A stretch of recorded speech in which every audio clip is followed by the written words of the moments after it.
எல்லோலேருந்து இந்த இந்த காம்பவுண்டு இது முடிஞ்சிடும்னு நினைக்கிறேன்.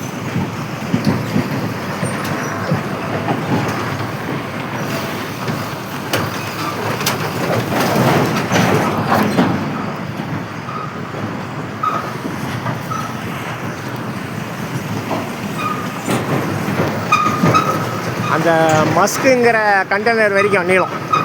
இது ஃப்ரண்டேஜு. இந்த மஞ்சாக்கல் எல்லோ கல்லேருந்து ஒரே ஸ்ட்ரைட்டு. இது கொண்டக்கரை.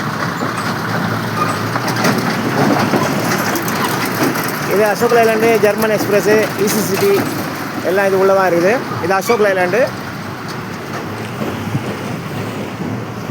இதான் ஃப்ளாட்டு ஓகேங்களா.